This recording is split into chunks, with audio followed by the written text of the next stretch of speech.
The year was 1878, and the dust of Providence was a fine, pale powder that settled on everything, a constant reminder of the town's tenuous grip on the vast, indifferent land. For Esther Weston, it was the grit she tasted in her bread, the film that clouded the rectory windows she scrubbed, and the color of her own faded hopes. An orphan since the fever took her parents on the westward trail 5 years prior, she had been taken in by the town, which was to say she had been given to Reverend Blackwood and his wife as a charity case, an unpaid servant whose soul was to be saved through relentless, back-breaking labor. Her life was a small, tightly wound coil of routine. Rising before the sun, she would stoke the fire, fetch the water, knead the dough, her movements practiced and silent. She moved through the Blackwood's severe, joyless house like a ghost, her presence acknowledged only when a task was done poorly or a new one needed assigning. Martha Blackwood communicated through thin-lipped sighs and pointed glares, while the Reverend addressed her only to quote scripture related to humility and the sins of idleness. Esther had learned long ago that the best way to survive was to become as small and unnoticeable as possible, to fold herself into the shadows and pray the day would pass without incident. The loneliness was a physical thing, an ache in her chest that sharpened in the evenings when she lay on her thin straw mattress in the attic crawlspace. She would listen to the wind moaning around the eaves, a sound that seemed to carry all the sorrow of the empty plains. In those moments, the memory of her mother's hand and her father's laugh would rise up, so vivid and painful it stole her breath. They had been people of hope, full of dreams about a patch of land they could call their own. Providence had been their final, unmarked resting place, and for Esther it was a living tomb. The townspeople saw her as a burden, a reminder of failure, her very existence a testament to the fact that dreams died easily out here. One sweltering afternoon in late August, a disruption came. It was not loud or violent, but a quiet, desperate presence at the very edge of town where the dusty street bled into the prairie.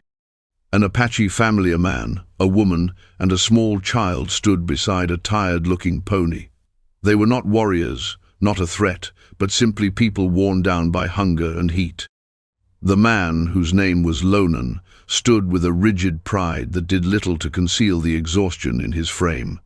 The woman, Kia, held the child, her dark eyes scanning the uncharitable faces of the townspeople who stopped to stare.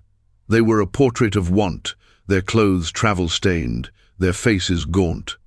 The reaction in Providence was swift and predictable. Doors were closed, mothers pulled their children inside. Mr. Donovan, the proprietor of the general store, emerged with a shotgun held loosely in his arms, his meaning clear without a word spoken. He spat a stream of tobacco juice into the dust, a gesture of profound contempt. The Reverend Blackwood, who had been conferring with a parishioner, stopped and watched, his face a mask of stern disapproval. He saw them not as a family in need, but as a test of his flock's moral fortitude, a temptation to be resisted. He believed charity began and ended within the church walls, and only for those deemed worthy. Esther watched from the rectory window as she polished silver. She saw the child, a little boy no older than 5, listlessly lean his head against his mother's shoulder. She saw the woman's cracked lips and the man's fierce, desperate gaze. Something inside her, a feeling she had long suppressed for her own survival, began to stir. It was a raw, aching compassion, a recognition of their suffering that transcended the town's ingrained fear and prejudice. They were hungry. It was a simple, terrible fact. She knew the risk. She knew the cost of defying the unspoken laws of Providence, but the image of the child's weary face was a hook in her heart. That evening, her hands trembled as she served the Reverend and his wife their supper of roasted chicken and potatoes. As she cleared the table, she made her decision. She wrapped a half loaf of day-old bread, 2 cold potatoes, and a thick slice of salted pork left over from the midday meal into a piece of cloth. It was more than her own portion for the next day, a small fortune of sustenance. Under the cloak of a deep, starless twilight, she slipped out the back door of the rectory. Her heart hammered against her ribs, each rustle of the wind sounding like an accusation. She scurried along the backs of the buildings, keeping to the deepest shadows, the bundle clutched tightly in her hand. The family was still there, a forlorn silhouette against the horizon. They had not been driven off, only ignored into near invisibility. As she approached, the man, Lonan, rose silently, his hand moving to a knife at his belt. His posture was that of a cornered animal, ready to defend his family to the last. Esther stopped, holding up the bundle as a peace offering. "For you," she whispered, her voice hoarse. "For the child."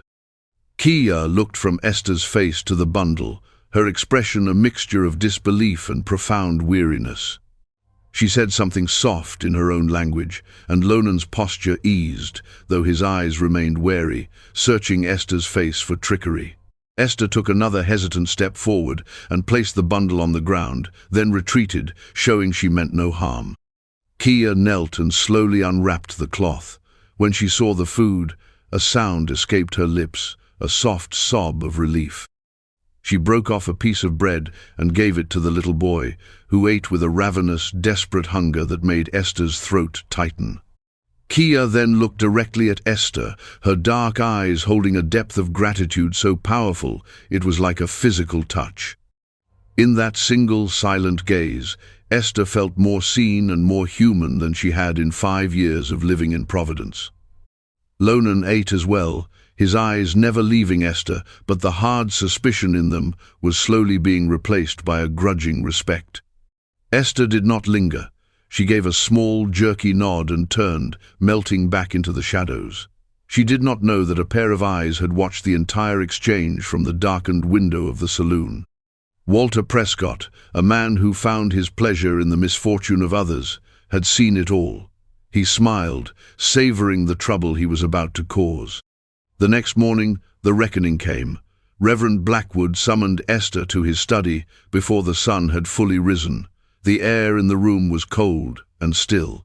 Walter Prescott stood near the fireplace, a smug look on his face. "Miss Weston," the Reverend began, his voice devoid of any warmth. "Mr. Prescott has brought a disturbing report to my attention. He claims to have witnessed you consorting with the savages at the edge of town last night." Esther's blood ran cold. She stood before him, her hands clasped tightly to stop their shaking. She could not bring herself to look at Prescott's gloating face. "Reverend, they were hungry." "Hungry?" The Reverend's voice rose, laced with incredulous fury. "We are a community of God, fearing people, surrounded by heathens and danger. Your act was not charity. It was a betrayal. You gave aid and comfort to those who would see us driven from this land. You jeopardized the safety and moral purity of this entire town." "It was only bread," she whispered, the words feeling fragile and foolish in the face of his righteous anger. "It was defiance," he thundered, slamming his hand on the desk. "It was a flagrant disregard for the order and decency we have fought to establish here. You have shown yourself to be sympathetic to the wilderness, to the godless element. Such a corruption cannot be tolerated." He looked at Prescott, who nodded eagerly. "The town council agrees. An example must be made." Esther felt a wave of dizziness. She knew what making an example meant in Providence. It meant public humiliation. It meant pain. "Please, Reverend," she begged, the last vestiges of her pride crumbling. "I meant no harm." "Your intentions are irrelevant," he said, his eyes as hard and unforgiving as granite. "The consequence of your action is what matters." He stood, his tall frame seeming to fill the entire room, casting a long shadow over her. "You will be placed in the pillory for 3 days. You will have time to reflect on your sin in the public eye, and the town will be reminded of the price of consorting with the enemy." The pillory stood in the center of the town square, a cruel wooden skeleton baking in the relentless sun. 2 men from the council dragged Esther from the rectory, her pleas ignored. They forced her head and wrists through the rough-hewn holes, the wood scraping her skin raw. The lock clicked shut with a sound of absolute finality. And so her ordeal began. The first day was a blur of shock and searing heat. The sun beat down on her unprotected head and neck, blistering her skin. Her arms, locked in their unforgiving embrace, grew numb, then throbbed with a fiery agony. Thirst was a constant torment, her tongue swelling in her dry mouth. The townspeople passed by, some with looks of pity they dared not express, others with open scorn. "There's the savage lover," one man sneered. Children, emboldened by their parents' cruelty, threw pebbles that struck her face and shoulders. Martha Blackwood watched from the rectory porch for a time, her face set in a look of grim satisfaction, before turning and going back inside. As dusk fell, the heat gave way to a biting chill. The pain in her neck and back became a grinding, constant agony. Shivering, exhausted, she drifted in and out of a feverish state of consciousness. In her delirium, she saw her mother's face, heard her father's voice calling her name on the wind. Grief, raw and overwhelming, washed over her. She was utterly alone, punished for a single act of kindness in a world that had shown her none. Despair was a cold, heavy weight, threatening to extinguish the last spark of her spirit. The second day was worse. The sun was a malevolent eye in the sky. Her lips were cracked and bleeding, her vision blurred. The taunts of the townspeople became a meaningless drone. She focused on enduring, one breath at a time. During the hottest part of the day, when the square was mostly empty, she heard a soft footstep. She managed to lift her heavy head and saw Abigail Hale, the blacksmith's quiet widow, standing before her. Abigail's face was etched with a sorrowful pity. Without a word, she quickly unstopped a small flask, lifted it to Esther's lips, and let a few precious drops of cool water trickle into her mouth. It was gone in a moment, but the relief was immense, a small anchor of humanity in a sea of cruelty. "God keep you, child," Abigail whispered, before glancing around nervously and hurrying away. That small, furtive act of kindness was enough. It was a pinprick of light in the suffocating darkness. It reminded Esther that she was not just an object of scorn, but a person. She held on to the memory of the cool water, the widow's sad eyes, and it fueled a tiny, stubborn flicker of defiance within her. They could lock her body, but they could not completely crush her soul. Unseen by anyone in the town, from a low ridge overlooking Providence, Lonan watched. He had brought his family to safety and then returned, drawn by a sense of obligation he could not name. He had seen them drag her to the pillory. He had watched her suffer through the first day and the second. He saw the townsfolk's cruelty, and he saw the widow's brief, risky act of mercy. A slow, cold anger built in him. The woman had shown his family honor. These people, her people, were repaying that honor with barbarism. It was a profound imbalance, a debt that was now owed not by him, but to her. He watched until the sun set on the second day, then turned his horse and rode hard through the night. The third day dawned, and with it a sense of finality. Esther was barely conscious. Her body was a symphony of pain, her mind a fog of misery. She was aware of the sun rising, of the heat beginning to build again, but it all seemed distant, happening to someone else. She knew, with a dull certainty, that she might not survive this. Part of her no longer cared. The world had shrunk to the rough wood against her cheek and the fire in her veins. Late in the afternoon, as the sun began its slow descent and painted the sky in shades of orange and bruised purple, a change occurred. A sudden hush fell over the town square. The usual sounds of wagons and voices died away, replaced by an uneasy silence. Esther, through a haze of pain, sensed the shift. She forced her eyes open, blinking against the glare. They came from the east, appearing as dark specks on the horizon before resolving into the forms of men on horseback. There were at least a dozen of them, moving with a fluid grace that was both beautiful and deeply intimidating. They were Apache warriors, their faces stern, their presence radiating a quiet, coiled power. They were led by an older man with a face like a weathered rock, his long hair streaked with gray. It was Kuruk, the chief of their band. Beside him rode Lonan, his expression hard and unreadable. Kia was there too, riding a few paces behind, her eyes fixed on the pathetic figure in the pillory. The townspeople of Providence froze. Fear, stark and primal, rippled through the square. Mr. Donovan scrambled inside his store, fumbling for his shotgun. Men who had been lounging outside the saloon stood and backed away slowly. Reverend Blackwood emerged from the rectory, his Bible in hand, his face pale but resolute. He intended to face them, to be the shepherd protecting his flock from the wolves. The riders did not stop at the edge of town. They continued forward at a steady, deliberate pace, their horses' hooves kicking up soft puffs of the dust that defined the town. They flowed around the well and the water trough, their formation unwavering, their destination clear. They stopped in a semicircle around the pillory, enclosing Esther in a ring of silent, imposing figures. The air grew thick with tension, so heavy it felt hard to breathe. Reverend Blackwood stepped forward, holding his Bible like a shield. "What is the meaning of this intrusion?" he demanded, his voice straining to sound authoritative. "This is a peaceful, godly town. You have no business here." Kuruk ignored him completely. His gaze, sharp and penetrating, was fixed solely on Esther. He dismounted with a fluid motion that belied his age and walked toward the pillory. The town held its breath.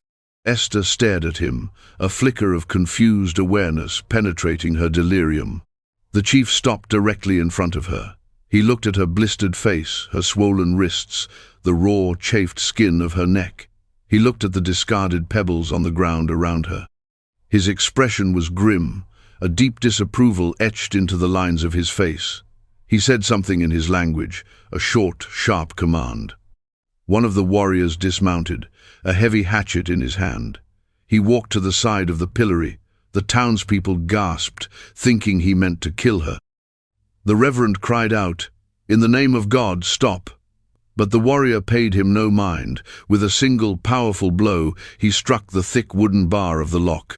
The wood splintered, and the lock burst open. The warrior swung the top half of the pillory upward, freeing Esther's head and hands. Released from the agonizing posture she had held for 3 days, her body had no strength left. She crumpled forward, a dead weight, and would have hit the ground had Lonan not moved with startling speed. He caught her, swinging her limp form into his arms, as if she weighed nothing. At that moment, Kia was there, pushing a waterskin to Esther's cracked lips. The water was cool and clean, and Esther drank greedily, a low moan of relief escaping her throat. Kia gently wiped her face with a damp cloth, her touch infinitely tender. Kuruk finally turned his attention to the reverend, and the terrified crowd gathered behind him. He began to speak, his voice low, but carrying with absolute authority across the silent square. Lonan, still holding Esther, translated his father's words, his own voice tight with controlled anger. "He asks," Lonan began, his eyes sweeping over the faces of the townspeople, "what kind of people are you? What God do you serve that teaches you to punish kindness with torture?"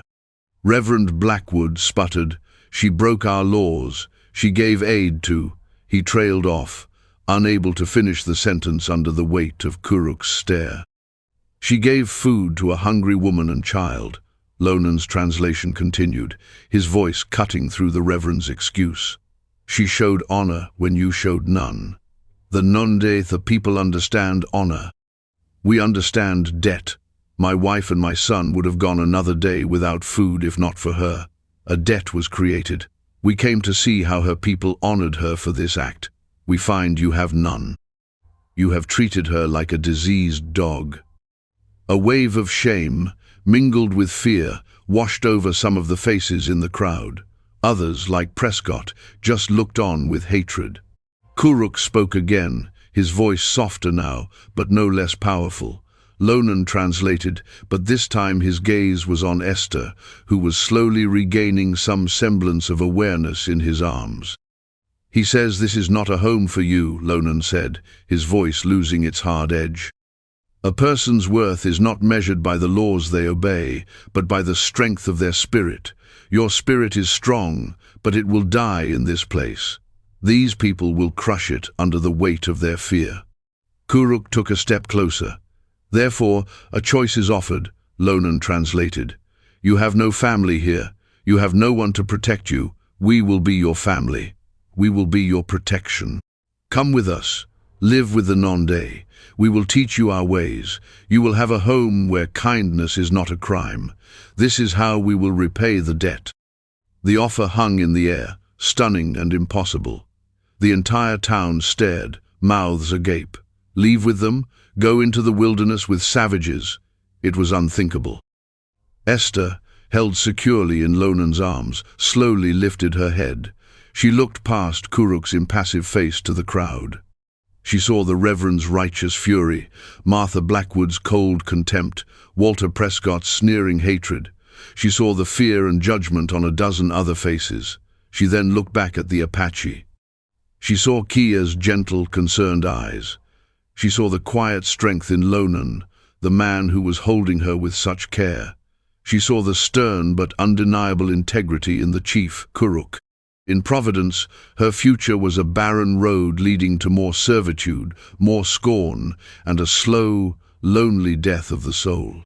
With them, the future was a terrifying unknown, a leap into a world she could not imagine. But it was a future. It was a choice. And for the first time in her life, she felt the power of making one for herself. Her voice was a dry, rasping whisper, but it was clear. Yes, she said, I will go. A collective gasp went through the town. The Reverend took a step forward as if to protest, but the silent, unblinking stares of a dozen warriors stopped him cold. Kuruk nodded once, a gesture of finality. He turned and swung himself onto his horse. Lonan, still carrying Esther, walked to his own mount. With an effortless display of strength, he settled her in front of him on the saddle, holding her securely against his chest. Her head lolled back against his shoulder, her body finally surrendering to exhaustion, but she was safe. Without a backward glance, the Apache turned their horses and rode out of Providence, leaving the townspeople standing in the dust, silenced by an act of justice and mercy they could not comprehend. As they cleared the last of the buildings, Esther felt the last of her strength fade, and she fell into a deep, healing sleep. The rhythmic gait of the horse and the solid presence of the man holding her, the only realities in a world that had just been irrevocably changed. The journey to the rancheria, the Apache encampment, was a blur to Esther. She drifted in and out of consciousness, her world a patchwork of sensations, the warmth of the sun on her face, the gentle rocking of the horse, the taste of water that Kia frequently offered, the steadfast arm of Lonan around her waist. Whenever she woke, Kia was there, tending to her with a quiet efficiency that was profoundly comforting. She cleaned and dressed Esther's blistered skin with a cool, soothing salve made from herbs, her touch gentle on Esther's bruised wrists. Lonan remained a silent, watchful guardian, his presence a shield against the harshness of the world she was leaving behind. They traveled for 2 days, moving deep into a landscape of red rock canyons and high, pine-studded mesas that was more beautiful than any place Esther had ever seen. The air was clean and sharp, scented with cedar and dust. It was a world away from the cramped, judgmental confines of Providence. When they finally arrived at the encampment, nestled in a wide, grassy valley by a clear-running stream, Esther was awake and lucid, though still terribly weak. It was nothing like the primitive, chaotic image she had held in her mind. It was a community. Wickiups, domed dwellings made of brush and hide, were scattered among the cottonwood trees. The air was filled with the sounds of life children laughing, women talking as they worked on hides, the distant nicker of horses. It was a place of purpose and connection. Lonan carried her from his horse to his family's wickiup, a space larger than the attic she had called home. Kia helped her lie down on a soft bed of buffalo robes and gave her a warm, savory broth that slowly rekindled the life in her. For days, she did little more than sleep and eat, her body and spirit mending under Kia's patient care. The little boy, whose name she learned was Ashki, would sometimes peek in at her, his dark eyes wide with curiosity, before Kia would shoo him gently away. As her strength returned, Esther began to take in her new surroundings. This life was governed by seasons and needs, not by the clock and the church bell. The people worked hard, but there was a rhythm and a grace to it. She watched the women scrape and tan deer hides until they were as soft as butter, their hands moving with an inherited knowledge. She watched them weave intricate baskets from yucca fibers and grind corn on stone metates. There was no idleness, but there was no sense of joyless toil either. There was dignity in the work. She was an object of curiosity, of course, the strange, pale-skinned woman who had been brought by the chief. But there was no malice in their stares, only questions. Kia was her bridge to this new world. Through gestures and a growing collection of shared words, Kia began to teach her. She showed Esther how to find edible roots, how to sew with an awl and sinew, how to grind mesquite beans into flour. Esther, who had only ever known the drudgery of the rectory, found a surprising satisfaction in learning these essential skills. Her hands, once soft from polishing silver, grew calloused and capable. Lonan remained a reserved presence. He was a hunter, often gone for days at a time, returning with deer or antelope slung over his horse. When he was in the camp, he was quiet, observing her with his intense, thoughtful eyes. He rarely spoke to her directly, but she felt his protective gaze on her often. The bond between them was unspoken, forged in the crucible of her ordeal and his family's intervention. It was a connection built on a foundation of mutual respect, not words.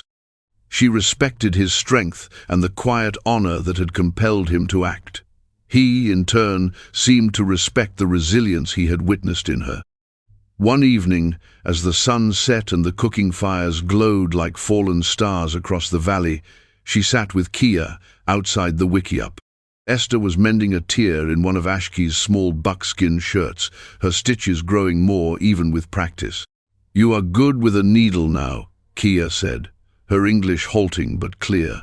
She had been learning words from Esther, just as Esther was learning words of the Apache.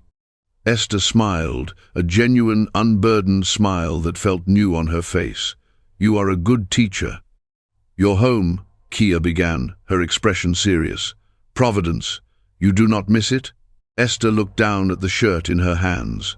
She thought of the dust, the cold silence of the rectory, the hateful faces in the square. She thought of the pillory. "That was not my home," she said softly. "It was just a place I was kept. My home was gone a long time ago." She looked up, meeting Kia's gaze. I think I am finding it again here." Kia's face softened, and she placed a warm hand on Esther's arm. In that simple gesture, Esther felt the solid truth of family, a connection she had thought lost to her forever. Months turned into a year. The seasons cycled, and Esther's transformation was complete. The haunted, pale girl from Providence was gone. In her place was a strong young woman, her skin tanned by the sun, her hair braided thick and long. She moved with a confidence and purpose that came from knowing her own worth. She could track a rabbit, find water, and speak the language of the Ndé with a growing fluency. She had found not just a refuge, but a life. Her relationship with Lonan had deepened from a silent understanding into a quiet companionship. They would sometimes walk by the stream in the evenings, the space between them comfortable, filled with a shared history and a budding affection. He told her stories of the stars, the people's names for the constellations. She told him about her parents, about their dream of a farm, sharing the memories that she had once held close as painful secrets. In his quiet listening, her grief found a place to rest. One afternoon, she was sitting with Kia and Ashki under a cottonwood tree, teaching the little boy a string game her father had once shown her. Her laughter, free and unrestrained, echoed in the warm air. Lonan approached, returning from a hunt, a brace of rabbits hanging from his belt. He stopped and watched them for a moment, a rare, soft smile touching his lips as he saw the easy joy on Esther's face. She looked up and met his eyes. In that look, everything that had remained unspoken between them was finally said. There was gratitude, respect, and a deep, abiding tenderness that promised a future. She looked out from the shade of the tree, across the vibrant, sun-drenched valley. She saw the majestic, red rock canyons that had once seemed so alien and intimidating. Now they were the walls of her home. The wind that whispered through the pines no longer sounded like a thing grieving, it sounded like a promise. The act of kindness that had earned her condemnation and torture, an act born from the depths of her own desolation, had been a seed. Here, in this unlikely soil, it had been returned to her 100-fold, blossoming into the one thing she had never expected to find again, a place to belong.